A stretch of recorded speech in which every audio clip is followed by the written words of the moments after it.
Hello, I'm James Schenk, the Director of Threat Operations here at Expel. Today we have a special discussion to talk about the ongoing situation in Iran. I'm happy to have a special guest with me today, my friend and expert on Iran intelligence, Steph Shampel. Steph, please introduce yourself. Thank you so much, James. Thank you for having me. I really appreciate it. Despite the circumstances, it's wonderful to work with you again and have this conversation, which is crucial. So thank you for having me. Hi, everyone. I am thrilled to be here. I have followed Iran since 2004, military, physical presence, weapons, all of it, and then dove into the cyber program later on. So I have intelligence community background, and right now I'm an adjunct professor at University of Maryland Global Campus, as well as I have my own company consulting about ransomware and Iranian activity, which is niche, well, was niche, I should say. It's probably more popular now. So great to be here. A couple notes about what we're here to discuss today. So first of all, we're wanting to provide this to you, our viewers and our customers as a quick brief, focused on what we know and what we can recommend from a cybersecurity perspective. But this situation needs a couple notes to be stated up front. This situation is ongoing and developing, and at any point in situations like this, the information state is in flux as things progress. We're going to have a conversation today to establish the background on what's going on and talk through what we can do and what we know about the situation at present. For background, Israel and the United States launched attacks against Iran starting on February 28th of this year. These attacks were coordinated and targeted at disrupting Iranian leadership, infrastructure, and defensive capabilities. It's also helpful to know that the 12-day war in June of last year also disrupted Iranian leadership. These events add up to some ambiguity about the leadership and the chain of command at present. That makes some analysis of the intelligence capabilities and information state a more difficult thing to assess. With that brief background, Steph, what do you have to add? So much to add, but we've got to be mindful of time, right? No, James, that's a really great stage setter. So this recent event, this recent regime collapse happened just a few days ago, but we know, we've been following this for how long? Our proxy wars and our tensions with Iran have been dating back decades and decades, if not right to the revolution itself in 1979. That means proxy wars on the ground, right? Iran operates outside of its borders, as do many people in the region. So we've got a lot of groups. Hezbollah comes to mind as one of their main arms that have cyber capabilities, physical capabilities. Hezbollah is, of course, in Syria, Lebanon, active all over the region. And so what we're going to do here, and it's, this is why we were taking notes, James, because there's so much to get into. There's so much here. But what we want to do is provide protection suggestions because Iran is going for revenge and vengeance. They've openly stated that in the media. We've seen reflections on Telegram and their communication groups as well. So they're going for revenge. We are not trying to fearmonger, but we are going to get imaginative with the ideas so that boards, companies, SOCs, all of the important bodies that are here for cybersecurity protection can take the appropriate steps to do so. So Iranian cyber capabilities are advanced. They have also learned from other adversarial nations. By that, I mean a lot of partnering, training, information exchanges with Russia and China, adversaries to us as well. So Iranian cyber capabilities are advanced, ransomware active, data wiping, destruction of data active. Right now, where I'd like to leave, and then of course go back to James because I want your take on this, I think that we're going to be facing some revenge in the form of Iran has openly stated this before. They want to go after our critical infrastructure elements, the 16 umbrellas there. So the water supply, food supplies, things like the banking system, the financial system, the power grid, right? All of these things that in the West, including Europe, we take for granted. We take for granted that they're safe and day-to-day protections are going to work. Iran's going to come after that hard.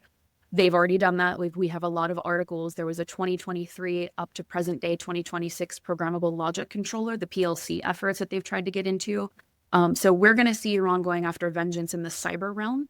And we know that physically that has already started. 10, 12 Middle Eastern countries have already had bombings or missile attacks in the aftermath of this. So lots to get into and discuss, James. Let's direct it. Where should we go next? Well, thanks for that. That opens several doors. So let's talk about motives. So my read on this is that a lot of the Iranian activity, especially in response to what's happened, is going to be motivated by the desire to be seen and be felt. They're going to want to be seen as a credible threat. They're going to want to demonstrate capabilities, and they're going to want that impact to be felt. What else can you add to that? Like, what do you see as their drivers, and what should we be looking at beyond just the critical infrastructure? Yeah, great point, great question. And Iran has often taken that tack, right? Hey, we're here, we're serious, we're a world player, we're on the global stage. So they fault the West for removing them from the global stage. Again, that dates back to 50s, 60s, 70s, right? Which is why they do a variety of things when attacking anywhere. We have seen in source code, if I think of when they went after Saudi Aramco, right? Iran leaves notes in their source code. They will leave Farsi messages. So that's one way of, hi, we're here, it's us being seen. At the same time, they also operate along this line of having plausible cover. So you will see activist group, Iranian aligned groups, not necessarily Iran backed, but that share, of course, that overlap and support the regime, who are going to come out and deface websites. Now, that's been constant all over the Middle East, right? Kuwaiti government sites, Saudi Arabia, et cetera, Oman as well. So they'll deface that, leave a message there, hey, we were here. But now I think kind of what we were discussing before, where this is going to go is we've essentially backed someone into a corner, right? The West has backed Iran into a corner. They're fighting for their future. They're fighting to exist. Their transition plan is not quite solid yet, right? We're seeing that. The Ayatollahs and the regime had a layered defense in depth. You know, okay, we have this successor, this successor. Of course, that's just intelligent planning for any government. But I don't think that they had a preparation plan for 40 plus senior leaders lost, right? When I say they were prepared, a car bomb or another bomb to take out leaders 6 to 8, yes. A plane being downed, yes. We've seen all of these before in the geopolitical realm. Now we're in a different situation, and they're going to fight back harder. DDoS attacks, taking services offline, really going after banking, really going after PLC, using everything that's available online platforms such as Shodan, for example, that gave the OT or the industrial control systems. I think we're really going to see them go after that hard. And so the protections to prevent or at least reduce the impact of that are really something we need to focus on. Let's talk a little bit about, these cyber or these physical uh, attacks started just a few days ago, but this wasn't the start of the cyber activity of the Iranians. They've been at this for a while. What are the concerns and threats about the fact that they've been doing compromises and data exfiltration for years and years? Yeah, let's do it. Take a couple of things with those. So we've seen this is ransomware specific or any data theft. A lot of entities will sit on specific types of data until the timing is right, right? With the geopolitical world we live in, very high tensions, very polarized world, data is stolen and then actors will sit on it for the right time. So that being said, Iran has been active with ransomware for years and years and years. My first venture into cyber was an Iranian ransomware campaign. They have only gotten more sophisticated. They have also had, again, I mentioned the training and the information sharing to up their sophistication with Russia and China. So we could see some very prominent data release, right? Iran might have been sitting on it for a while, or they could give it to someone else, some of their allies. Hezbollah has a cyber arm. We could see Hezbollah releasing information potentially, if there was some maybe politicians or world leaders, if there's information about them that the groups had been sitting on, we could see that come out and be released. We could see an uptick in DDoS attacks just for that initial, DDoS used to stand on its own as an attack. It was disruptive as it is. What we're seeing in the cyber trend, this is not just Iran, but DDoS is often a first layer, and then something else is happening behind the scenes. So if you provide disruption with the DDoS attack and say, look over here, but in actuality, something else is happening behind the scenes. That could be a physical attack. We could be using drones. They could be sending resources to one place just so that they don't go to another. So data exfil, prominent figures targeted globally, and I think just disruption, again, in all services is the first top 3 things that I see them doing in the next 2 to 4 weeks. One of the concerns when talking about a lot of the Middle Eastern countries is there's a lot of hacktivists that are aligned to various different interests within the Middle East. And with these physical activities happening, we've already seen some announcements of various hacktivist groups, both traditionally Iranian aligned, as well as aligned to other countries, coming out and announcing their alignment. Right. Are the hacktivists a real threat here? What impact will they have, and how does that complement, or how does that fit relative to the more official military campaign and objectives? It's a great question. It's a great concept to kind of have to plan for and be aware of. So yes, we're going to see hacktivist activity increase, right? I think we're going to see Shia-aligned groups, Iranian-aligned groups, anti-Western groups, all of those that exist and have been active for several decades are going to come out more in full force. Iran itself has cyber avengers. They're a pretty big hacktivist group, and I could see their uptick on Telegram. There's also things like the 313 team and Soldiers of Solomon and Cyber Tufan, right? You could name all of these groups. They will go out to spread the Iranian message. The regime is going to survive, or this is the leader that will take over.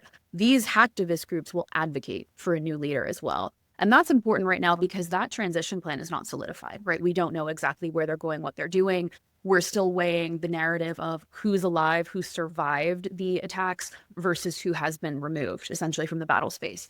So the hacktivist groups will weigh in on that and likely try to shape it. And I think that the hacktivist groups, two things, they're going to serve two purposes here. It's a distraction, again, from what higher level IRGC MOIS is doing in the background, how they're also responding. But the hacktivist groups are also going to form, everything was very disparate in the Middle East, right? Even Iranian groups are contra, against one another, Iran versus Iraq, Iran versus Afghanistan. We've seen that over and over. The groups are now going to show us how the new factions are going to align and what the future alignment looks like. So are we going to see pro-Shia groups emerge? Is it going to be, anti-Western takes the strongest stance? We need to monitor that strictly. So those are some of the things that I see the hacktivists doing. One point I do want to make, I think the most important part is be prepared for Iranian cyber responses. Don't look to an APT. Don't look to a cyber crime. Don't look to an agnostic state. Just look for an overall Iranian response and take precautions accordingly. They are active, all groups, all skill levels, and we need to just be aware of the whole spectrum of possibilities.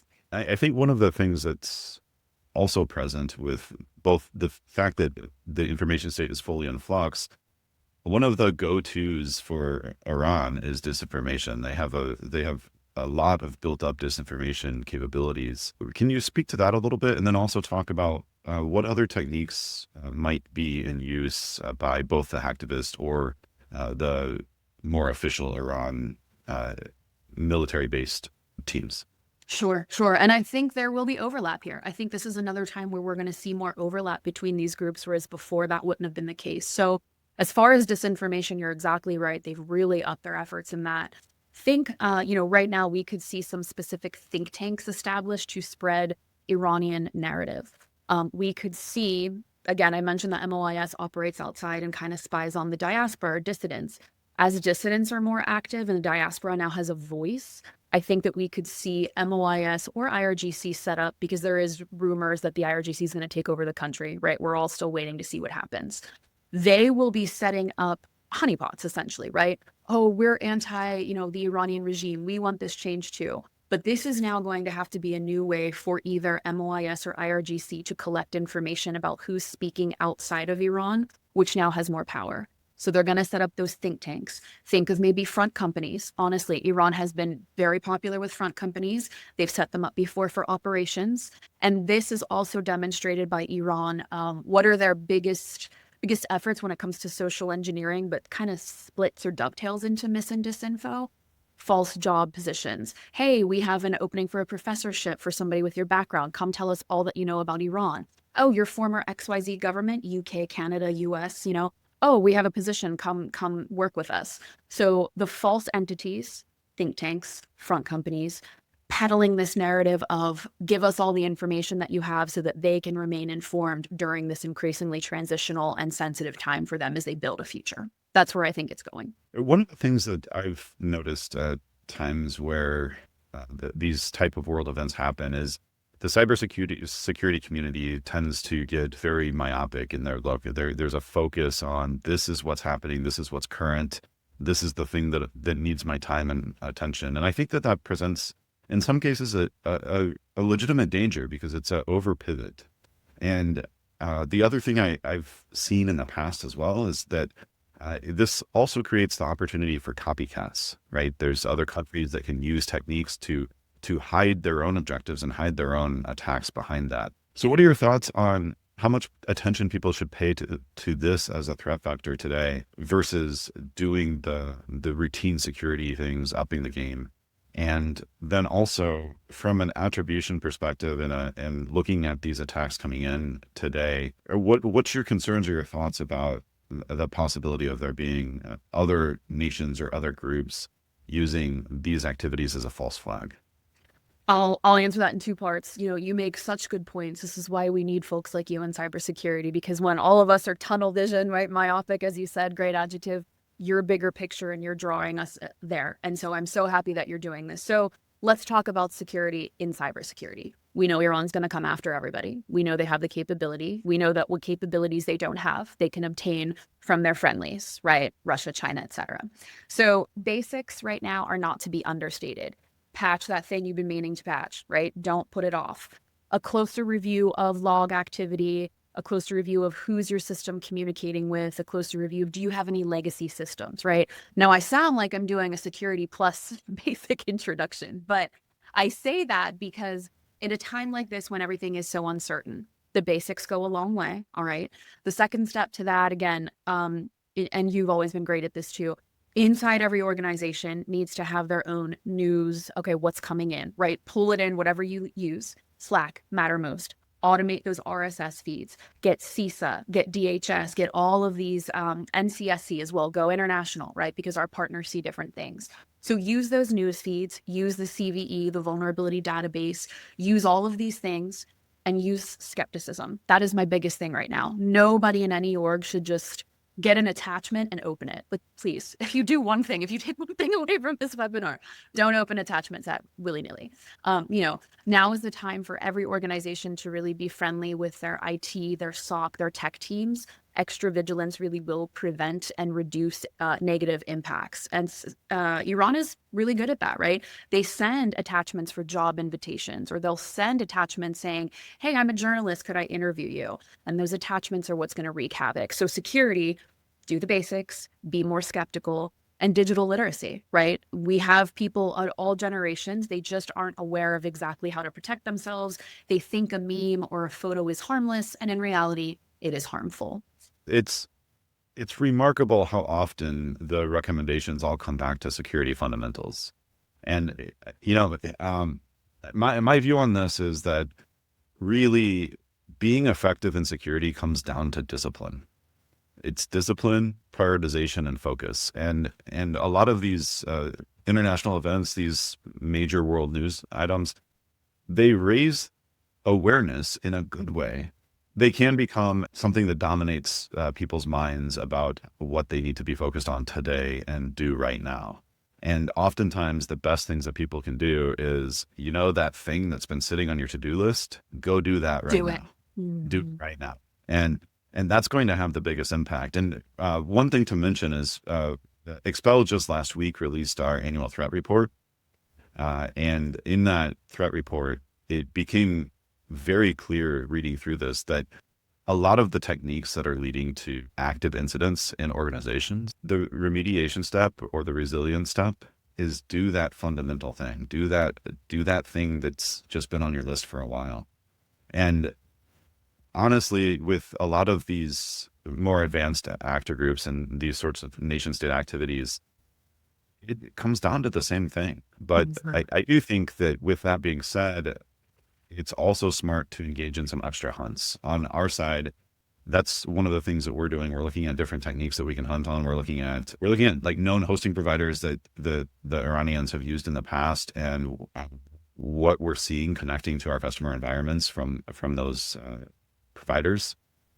So in addition to everything that you just said, I just wanted to double down on the focus on the fundamentals. One ad for that, because I'm really glad you brought that up. The fundamentals are there for a reason, right? We teach foundational concepts for a reason, they work. But to your point, I read the Expel threat report, of course, because I read everything for the industry. I always want to provide my students with the best, materials. And obviously you're a big player in the game.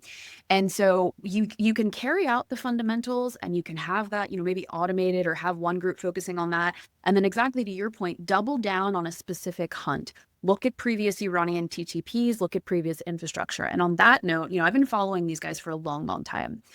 Prior to now, what I saw them abuse, and this was common, this was before cybersecurity laws and everything, we kind of had our wits about us. Iranian actors would heavily abuse infrastructure in France, Germany, and the Netherlands. France was OVH, Germany was Hetzner.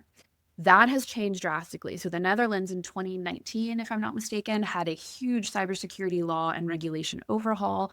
They eradicated a lot of actors from their network. So now Iran has moved from abusing European infrastructure, of course, in conjunction with VPNs that you need to monitor and be aware of VPN blocks. But they are now abusing Asian infrastructure, namely Japan. And I wanted to share that as well. I think that that's really important.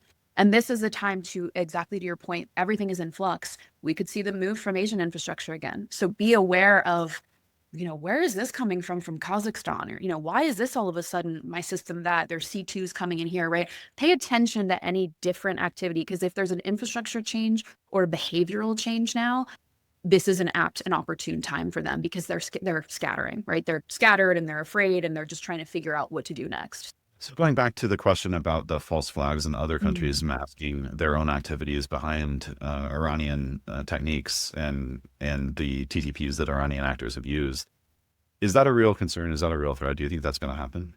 I do. I do think it's a real concern. Cyber gives everyone, not just Iran, but everybody, plausible cover, plausible deniability. If you know how to obfuscate your trail and protect yourself, you can craft any narrative you'd like, and that's part of the danger.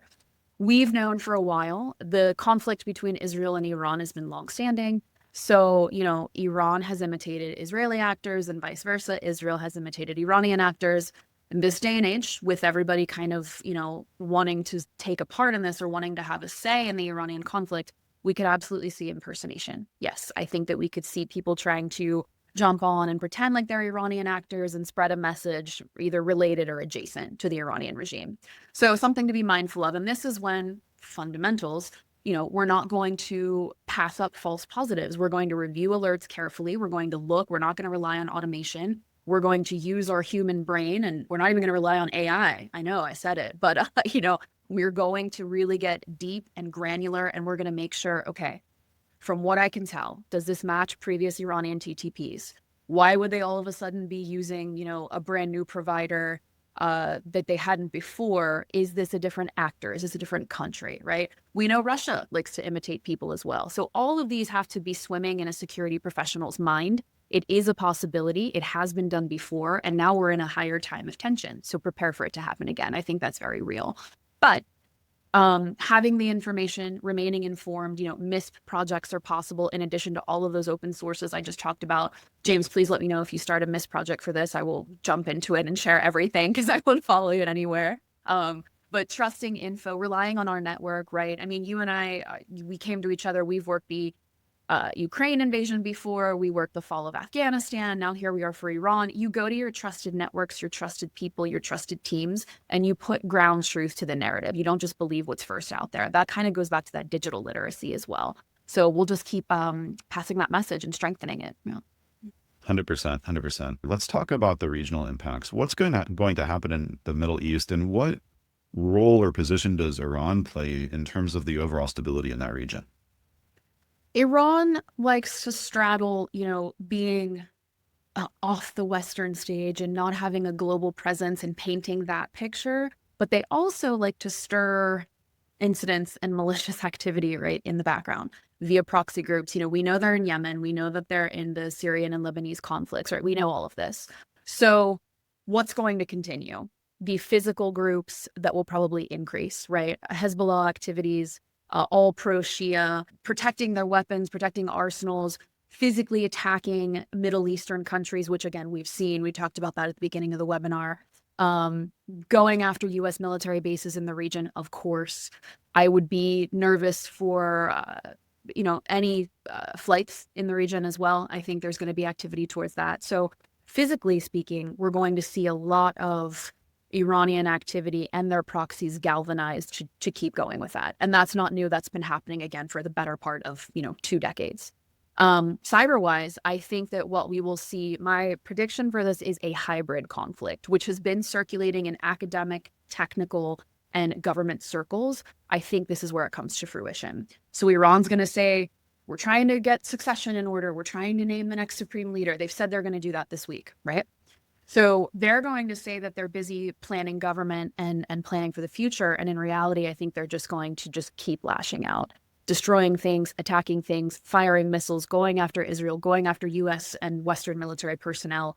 So I really think that's what's going to keep happening to the region. It's going to continue to destabilize, which is unfortunate because this is a lot of innocent people being hurt. This is tourists, as we've seen, service members, as we've seen, and they're really going to go after them now. They've essentially got nothing to lose. So that means a lot for that, regionally speaking. I think it's critical that you bring up the human impact. I think it's oftentimes, that gets lost sometimes in our conversations about cyber impacts. The Yes. truth is that this is uncomfortable for so many people. There are people that are hurting. There are people that have lost loved ones. There are people that have lost loved ones. It's critical that we have that human understanding and we step aside from thinking about the cyber impacts or even the geopolitical impacts and think about the families and the people, the children, the Yeah. innocent victims of these affairs. And the honest truth is, as I'm looking at some of what Iran is doing regionally. It seems like they're trying to amp up, to echo kind of some of what you said, they're trying to amp up that impact. They're trying to amp up not only the impact through direct physical harm to people. They're trying to close the Strait of Hormuz, which will, of course, impact oil prices worldwide. They also kind of a cyber nexus to this as well to some degree. They've also targeted AWS infrastructure. All right. And we saw earlier today, AWS came out with some comments regarding the possibility of instability of their regional assets within the Middle East. Not only the possibility, but acknowledging that there are stability problems there because of some of these attacks. They know what they're doing. They know that's a big infrastructure provider. They know that, while it might not be deemed critical infrastructure, those data centers, it's eradication of data, it's destruction to a Western company. So I think you're exactly right. They're really going to focus on that. Yeah, and with that, my heart and my mind go out to Iranian people and the people in the Middle East, the people that have been disrupted, and I know we all have them on in the forefronts of our mind as well as this goes. To wrap this up, do you have any parting comments? What do you think hasn't been said that needs to be said? Let me just echo on that again, the human element, because we're looking at screens, we're working digitally, then we close the screen and you can't close the human impact. And, Iranians have been suffering for 40 plus years. We know that the people are not their government. They're being murdered. They're being taken off the streets. They're being prevented from having funerals to mourn their dead, right? They're preventing the Iranian families from doing that. ما اینجا فکر میکنیم راجع به همه شما موفق باشید. So to all of our Iranians, be successful. The world is truly thinking of you. Tehran's running out of water in addition to everything else that they're going through. So we really need to just think of the Iranian people and start maybe, what can groups do? What can we send over? Do they need food? Do they need infrastructure? What does this look like in their future? Because the people have been suffering for a while. So let's protect ourselves as infrastructure and as professionals and as companies who can contribute back to Iran. Let's maintain vigilance. Let's fight against propaganda and mis and disinfo, which is only going to increase. And let's just keep the conversation open. Thanks so much for your time today, Steph. I appreciate your friendship more than anything, and I very much appreciate your time and you coming to join us today. To all of our Expel customers out there, please know that we are keeping track of this situation as it develops. We're looking continuously at what hunts can we do to help to ensure that anything that we have have the capability to do to help protect you, we are looking into how to do so. At this time, this is still a developing situation. Things are changing quickly. We will do our best to keep you updated with the latest that we know.